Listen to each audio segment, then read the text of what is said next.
আসসালামু আলাইকুম গাইজ, আজকে আমরা নিয়ে এসেছি নতুন একটি ভিডিও নিয়ে। এটা আমাদের চ্যানেলের প্রথম ভিডিও, তাই ভিডিওটা হবে ডিফেন্ডিং নিয়ে। এই ফুটবলে নাকি ডিফেন্ডিংয়ে অনেক সমস্যা, আজকে আমরা এই সমস্যাগুলো সলভ করব। তাহলে শুরু করা যাক।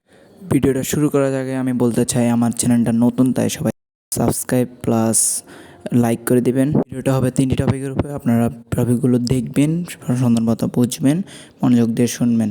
3টি টপিক হচ্ছে টিপস, সেটিং অ্যান্ড বিল্ডিং। টিপসের প্রথমে হলো সঠিক ম্যাচ আপ এবং সুইচ।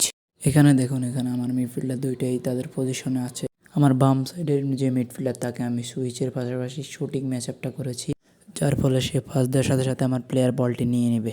আপনারা সবসময় আপনাদের যে 4টা ডিফেন্ডার আছে ওদেরকে কখনোই সুইচ করবেন না। ডিফেন্ডার সুইচ করলে কি হয়, ওই আমাদের যে ডিফেন্ডারগুলো ওরা এলোমেলো হয়ে যায় এবং খারাপ ডিফেন্ডিং করে। এটা প্রায় 70% লোকই করে, যার ফলে তারা সুন্দর ডিফেন্ডিং আশা করে না ভালো প্লেয়ারের চেয়ে।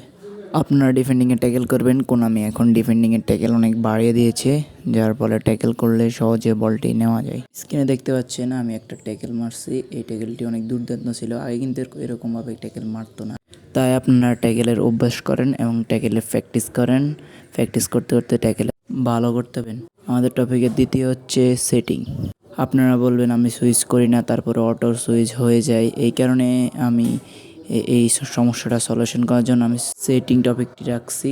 আপনার সেটিংয়ে চলে যাবেন। সেটিংয়ে যাওয়ার পর আপনারা যাবেন প্লে সেটিংয়ে যাওয়ার পর আপনার সেদিকে স্ক্রল করে দেখতে পারবেন কার্সর চেঞ্জ আপনারা করে দেবেন ম্যানুয়াল করে দিলে আপনাদের এটা অটো হবে না, আপনারা নিজেরা করলেই হবে। এই ম্যানুয়ালের অনেকগুলো খারাপ দিক আছে, আস্তে আস্তে আপনারা যদি এটা দিয়ে খেলেন তাহলে অভ্যস্ত হয়ে গেলে এগুলো আর হবে না। তো এই খারাপ দিকগুলো হলো, এটা সাধারণত বিগিনার যারা মানে ম্যানুয়ালে প্রথম খেলে তাদেরই হবে কি, তারা প্লেয়ার যখন পাস দিলে বল পায় তখন একটু সুইচ করতে দেরি হয়ে গেলে প্লেয়ার তাড়াতাড়ি শীঘ্রই গোলটি দিয়ে দেবে। সাধারণত হয় না, যারা বিগিনার নতুন খেলে তখনই হয়, আর না হলে আস্তে আস্তে অভ্যস্ত হয়ে গেলে আর হয় না। তো আমাদের ভিডিওর লাস্ট টপিক হচ্ছে 3 নাম্বার টপিক হচ্ছে বিল্ডিং। এই টপিকটি আপনারা মনোযোগ দিয়ে শুনবেন, এটি অনেক গুরুত্বপূর্ণ একটা টপিক। এই বিল্ডিং মানে হচ্ছে টিম বিল্ডিং। সঠিক টিম বিল্ডিং করলে আপনারা ভালো ডিফেন্ডিং করতে পারবেন। অনেকে আছে যারা টিম বিল্ডিংয়ের কারণে সঠিক ডিফেন্ডিংটা করতে পারছে না। তো আমাদের টিম বিল্ডিংয়ের প্লে স্টাইলটা হবে লং বল কাউন্টার বর্তমানে অনেক ভালো একটা প্লে স্টাইল, যেটাতে অ্যাভেলেবেল প্লেয়ার খেলে এবং প্রফেশনাল প্লেয়াররা এই প্লে স্টাইলে খেলে। লং বল কাউন্টারের প্লে স্টাইলে আপনি ফরমেশন রাখবেন 4-2-2-2। এই ফরমেশনে আপনি ডিএমএফ রাখবেন দুইটা ডিএমএফ রাখলে আপনার মিডফিল্ড অনেক হার্ড হবে, যার কারণে আপনি ডিফেন্ডিং অনেক ভালো করতে পারবেন। দুইটা ডিএমএফের খারাপ দিক হচ্ছে, যখন আপনার কর্নার কিক হবে, কর্নার কিক আপনি যখন ক্লিয়ার করলে ওই বিপক্ষে দলের প্লেয়ারের পায়ে বল চলে যাবে, যারা লং রেঞ্জ শুটের মাধ্যমে গোল দিয়ে দিবে। তাই আপনি একটা সিএমএফ চাইলে খেলাতে পারেন, তবে এনকরমেন্ট খেলালে সিএমএফ যদি এনকরমেন্ট খেলান তাহলে ভালো হবে। এখন আমরা বলবো কোন পজিশনের প্লেয়ার কোন প্লে স্টাইলে খেলবে। আপনারা সিবির মধ্যে দুইটা বিল্ড আপ খেলাবেন।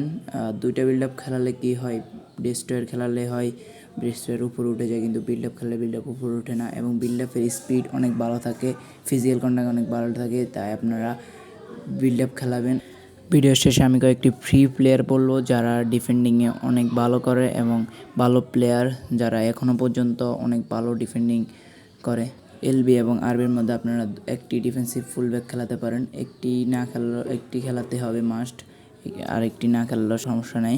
আপনার যদি ডিফেন্সিভ ফুলব্যাক প্লেয়ার না থাকে তাহলে আপনি ইন্ট্রোডাকশন দিয়ে ডিফেন্সিভ করে রাখতে পারেন। আপনারা ডিএমএফে এনকরম্যান অথবা অর্কেস্ট্রেটর খেলাতে পারেন। এনকরম্যান একটা মাস্ট থাকতেই হবে, এনকরম্যান থাকলে আপনার ডিফেন্সিভে অনেক ভালো কিছু করতে পারে। আমি ভিডিওর মধ্যে বলেছি কয়েকটি প্লেয়ার সাজেস্ট করবো যারা প্রি প্লেয়ার, আমাদেরকে প্রিতে আমি এই প্লেয়ারগুলো দিয়েছে যেগুলো ভালো ডিফেন্ডিং করে। প্লেয়ারগুলো হচ্ছে এগুলো সবগুলোই ফ্রি কার্ড, এগুলো দিয়ে আপনি খেলাতে পারেন চাইলে। তো ভিডিও এই পর্যন্ত, আশা করি ভিডিওটি ভালো লেগেছে। ভিডিওটি ভালো লাগলে লাইক সাবস্ক্রাইব করে যাবেন। আমার নতুন চ্যানেল, তাই সবাই মিলে যদি সাহায্য করেন তাহলে আমি ভালো কিছু করতে পারবো। এই ভিডিওটা আমার চ্যানেলের প্রথম ভিডিও, ভয়েসটা খারাপ হলে হতেও পারে, কিছু করার নাই। আমি প্রথমবার ফার্স্ট টাইম ভিডিও করছি, আমার থেকে অনেক ভয়ও লাগতেছে। আপনারা যদি সাপোর্ট করেন তাহলে আমি আশা করি ভালো কিছু করতে পারবো। তাই সবাই সাবস্ক্রাইব লাইক করে যাবেন। আর আমার শেষ কথা একটাই, এখন বর্তমানে কোনামি ডিফেন্ডিংটা একটু কমাই দিছে, যার কারণে ডিফেন্ডিং খারাপ হচ্ছে। এটা নিয়ে তারাও চিন্তিত, যার ফলে আমরা ডিফেন্ডিং ভালো করা সত্ত্বেও ভালো হচ্ছে না। এটা আমাদের দোষ না, এটা কোনামি দোষ। আস্তে আস্তে এটা ঠিক হয়ে যেতে পারে। আমি আশা করছি আমার এই ভিডিওটা আপনাদের উপকারে আসবে। এটা দেখলে আপনার ডিফেন্ডিং কিছুটা হলেও উন্নত হবে। আল্লাহ হাফেজ।